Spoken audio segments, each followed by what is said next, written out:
7200 movement అయిపోయిన తర్వాత ఇప్పుడున్న ఒక్క రాజకీయ నాయకుడు కూడా ఇళ్లకని బయటికి వెళ్తే అడుగురిగా ఒక్కడు కూడా బయటికి వెళ్ళడు. ఆ పరిస్థితిని తీసుకొస్తాం, ఆ పరిస్థితిని సృష్టిస్తాం. ప్రజలం మనం, తెలంగాణ ప్రజలం మనము, ఓట్లు మనము ఓనర్లం. నేను అందుకే చాలా మంది అడిగిరు, ఏంది నువ్వు ముఖ్యమంత్రిని పట్టుకొని అట్లా అంటావు, ముఖ్యమంత్రిని పట్టుకొని నువ్వు గట్లే అంటావా, ఎట్లా పడితే అట్లా అంటావా అంటే, నీకు ముఖ్యమంత్రి అంటుండేమో. భారత రాజ్యాంగం ఏం చెప్పిందంటే తీన్మార్ మల్లన్న కేసీఆర్ అంటే నీకు ఓనర్ కాదు, నీకు జీతగాడు అని చెప్పు జనానికి అని చెప్పింది.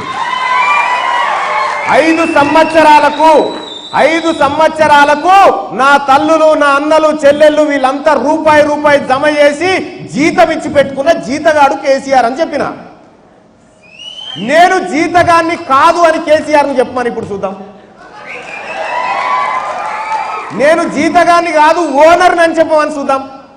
ఏ మంత్రినైనా చెప్పమని చూద్దాం. ఎవడు చెప్పడు ఇప్పుడు. ఎందుకంటే మేము జీతానికే ఉన్నాం కదా అన్న విషయం వాళ్ళకు తెలుసు, మనకు తెలియదు. మనం ఏం చేస్తాం, బాయికాడ ఒక జీతగాన్ని పెట్టుకుంటాం, బాయికాడ ఒక జీతగాన్ని పెట్టుకుంటాం.